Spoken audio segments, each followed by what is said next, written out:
Module 2 is going to give you a pretty deep understanding of what it means for race to be socially constructed. This is a perspective that sociologists use frequently. We talk a lot about how different identity characteristics are socially constructed in the sense that they tend to reflect historical, political, and social conditions. While we tend to base race categories on things that are biological, things like hair texture, skin color, eye shape, body size, etc., there isn't a specific race gene that determines your racial categories. Instead, your race is determined by the sort of categories that we've created in society.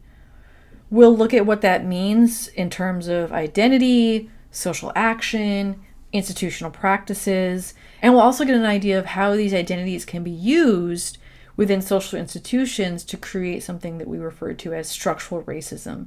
We'll gain a better understanding of how institutions both socialize individuals into these racial categories and racist ideologies, but also how individuals can act in ways that support that structure. So we'll learn about the interaction between the micro and macro experiences, and this will really set us up well for the upcoming modules that explore how this is constructed and what that means for people who are marginalized by the race category that they possess.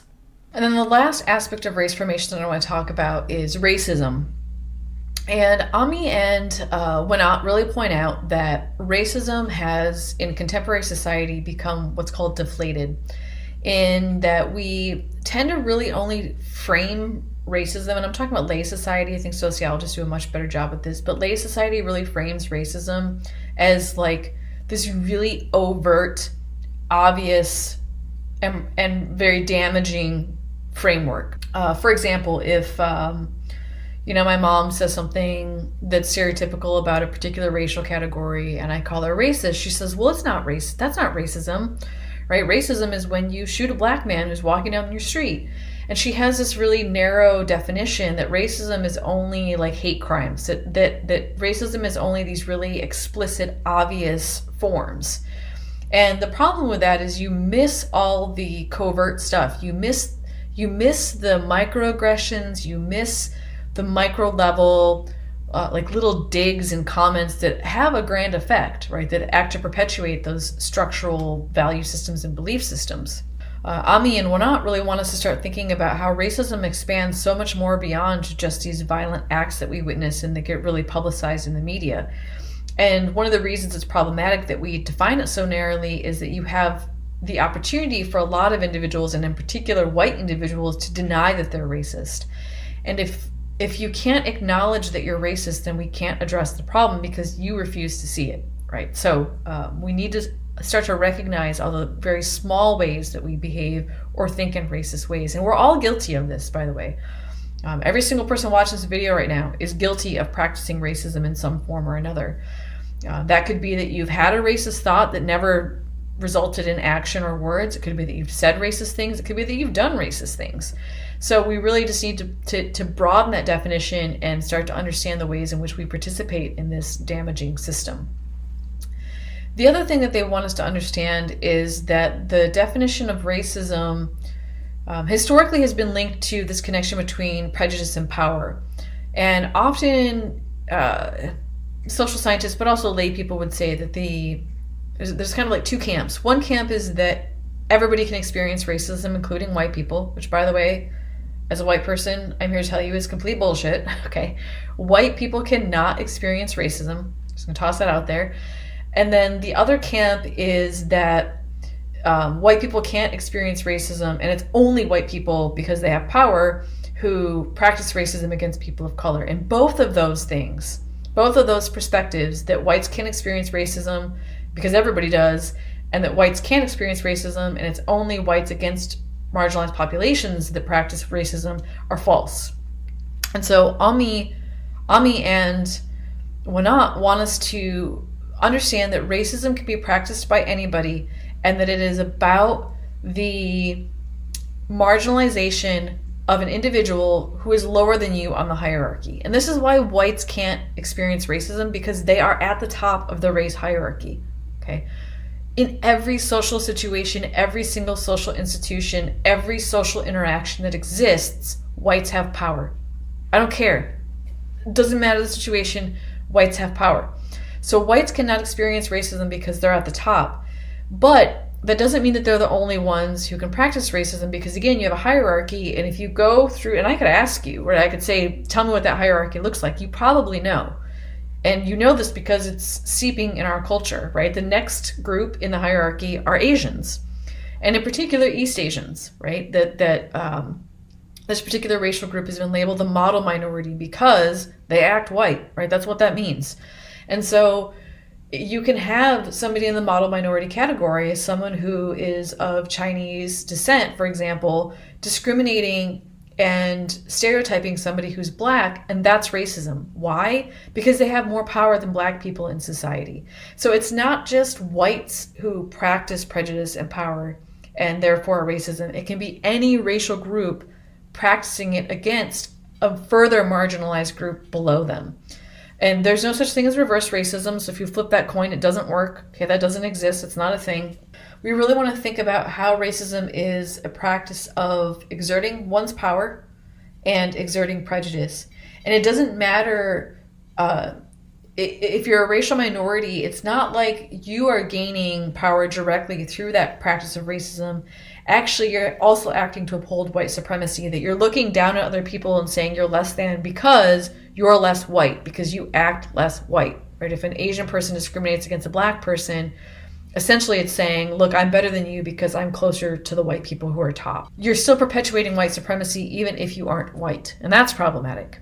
They also want us to understand that racism is, you want to think of it as like a web, okay? So every level of society, again, that's going to be your macro levels like government, micro like interactional. It's going to be the stuff that's internalized in your head. It's your thought processes, it's your actions, it's the stuff we're seeing in the media, it's the stuff our political leaders say.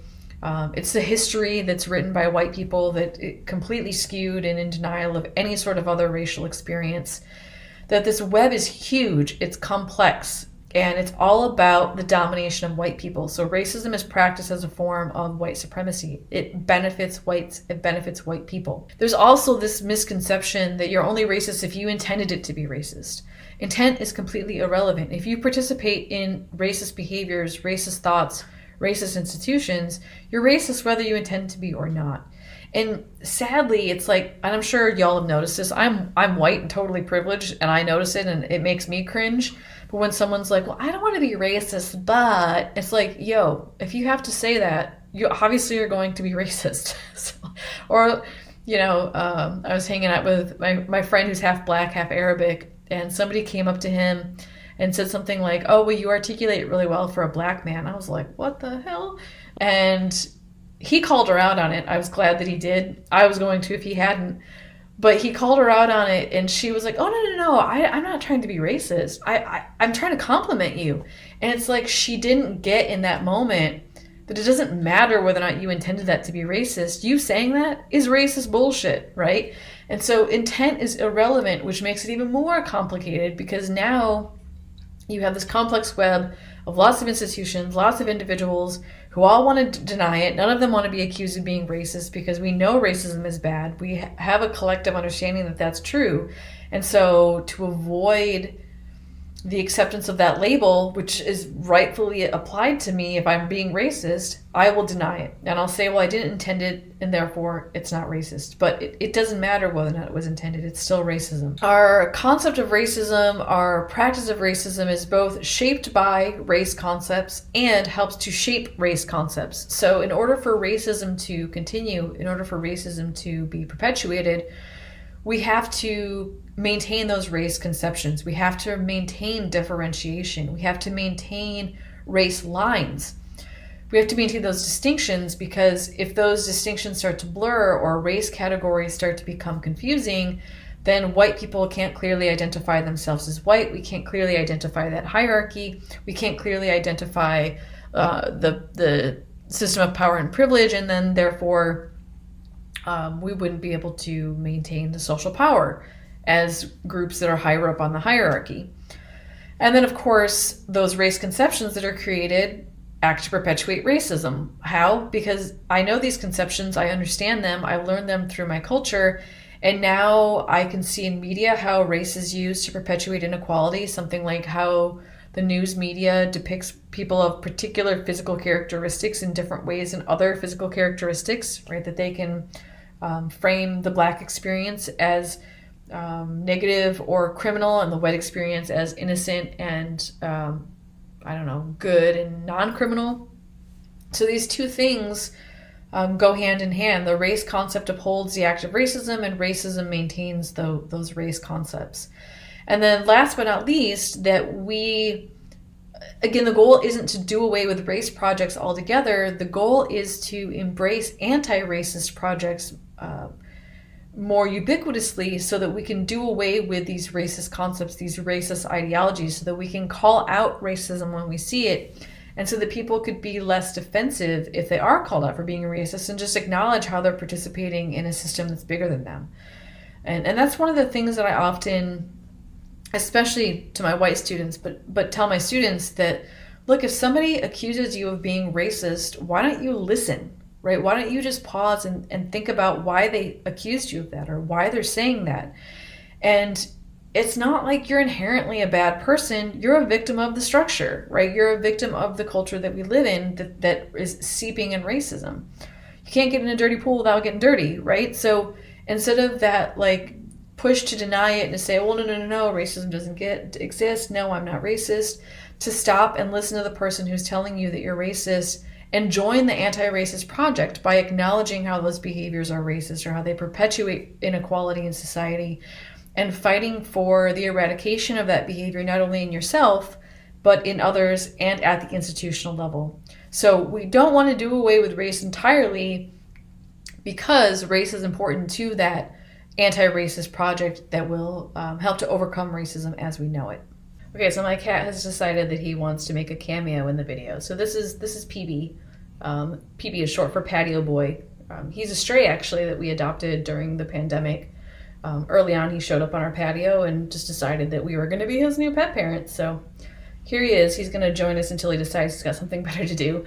So Ami and Winat talk about this concept of race formation, and they argue that race formation is essentially this socio-historical process through which we identify people by race category, that we live out our race identity, and that how these things have the power to transform not only our lives but institutions, and how they can also really transpire over space and time. So our current definition of what race means, or what racism is, can really be destroyed through a historical process or historical era. So I'm going to talk about the three. Technically there's four. The fourth one is race politics, but I'm going to focus just on the first three that they discuss in the chapter. And I'm going to go into each one of these individually, and it'll have its own slides. So the three that we're going to talk about are racialization, racial projects, and racism.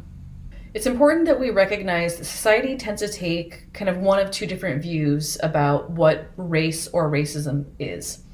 On the one hand, we have individuals who think that race is just this objective status, that it's biological, it's innate, that it's based in genetics, and therefore it's not changing, that it's been the same throughout human history, that it's measurable, that we can somehow prove something about people based off of their race essence, right? That we can make conclusions based off of biology, and that this is somehow like an objective process or objective science. Of course, we know from social science research that this is insanely false. We also know from the scientific community that this is false. There doesn't seem to be any evidence of like a race gene, for example, that while some of the physical characteristics that we base race categorization on are lodged in genetics, so things like hair color, eye shape, eye color, skin tone, that they aren't connected seamlessly together to an extent where you could look at somebody and say you are definitively Black or you are definitively white. And in fact, what we find in science is that often individuals within the same racial category are less genetically related than people outside of their race categories. So for example, myself as a white individual is more likely to be genetically diverse from other white individuals than I am from somebody who would be considered a person of color. So the objective position on race is completely bogus, okay? But we still hold on to this really tight in society because, again, we want to justify that marginalization. And when I say we, I mean white people, right? People who are in power, but also racial minority groups that have power through the hierarchy. So the other approach that we often take to understanding race is what's called illusion, the illusion approach. And essentially these are the individuals who say that, look, race isn't real. We've made it up, which we have, but I'm going to tell you why this aspect of it is problematic. And if it's not real, then I am living in a post-racial society where we can finally just do away with race. I'm colorblind. I don't even see color. And if you do, you're racist. Okay, so there's a couple of things wrong with this position. One is that we are not colorblind. In fact, social psychologists as well as sociologists argue that one of the first things we notice about people is their race. Gender is another one, of course. So we see color. The problem with the illusion perspective is that it offers us an escape from accusations of being racist. And this is problematic, right? If we say, well, I don't see color, the intention is that you're implying that you're not racist and therefore you don't judge people based off of their skin color or their eye shape or the assumptions you make about their racial category. And the evidence says that we do. So while race isn't real in the biological sense, which is true, it is real in the social sense. What we want to understand is the Thomas dictum, and this is a very famous expression, you'll hear it probably throughout your sociological career, is that what we believe to be real is real in its consequences. So it's almost irrelevant that race isn't objectively real. And the reason why it's irrelevant is because it's socially real. We believe it to be real, and therefore it has real consequences. Both of these perspectives, the objective and the illusion, kind of miss the mark. They miss that neither is really a correct perspective to have on race, and that both can be really harmful in terms of eradicating racial inequality. Right? If you take the objective stance, then we can't change the system or the structures because it's just naturally how people are. And if we take the illusion approach, then we completely deny the very obvious and blatant acts of racism that we see in society. So both of these are problematic. And so the authors are trying to get us to conceptualize race more as a concept that's symbolic. It signifies and symbolizes those social conflicts, that it symbolizes the racism that we see in society, and that we attribute race to different types of bodies. Again, that's not necessarily objectively true. It's not static and it's not linked to biology, but we make those associations. We look at the physical characteristics and then associate those physical bodies with particular categories, and then those categories are associated with particular value systems and belief systems that can be harmful or beneficial if you're a white person. But one of the arguments that Ami and Winant lay out is that essentially in everyday life, all of us go through a process of race making. And essentially what that means is that we are kind of recreating racial concepts in our everyday interactions and in our participations with social institutions. And this can be really an unreliable process because at any point in history or at any point in space, we can alter those definitions and understandings of what race is, how we categorize people by race, how we define racism, how we identify racism. So because it's a social construct, it's always evolving, it's always changing, and it's not static, which can obviously make it very difficult for us to study as a discipline like sociology, but also for us to firmly grasp as we experience it in our everyday lives. Also, a part of race making is kind of this like double-edged sword. On the one hand, race making is about othering and marginalization. And this is particularly true of white individuals race making, but it can also be true of people of color race making. So for example, race is a hierarchy. So if you have two different marginalized populations, maybe Latinos and Blacks, and they somehow use race as a distinctive category to discriminate against each other, that's also race making, it's also othering, it can be really problematic.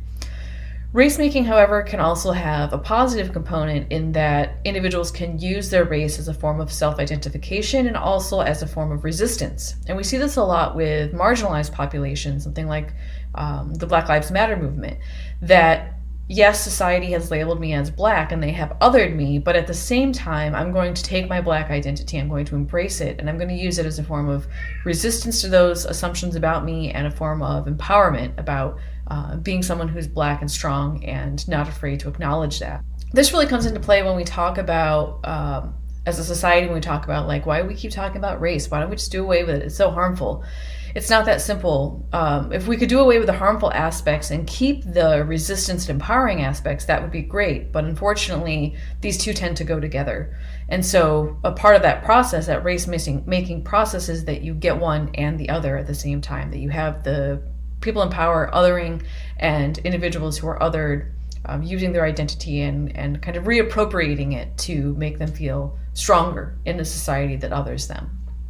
Ammi and Winant argue that race is a master category, and they kind of expand the definition a little bit. It's not just that you bring your race with you in every single social situation, which is absolutely true, but it's also that race and racism are deeply embedded in every single social institution in society.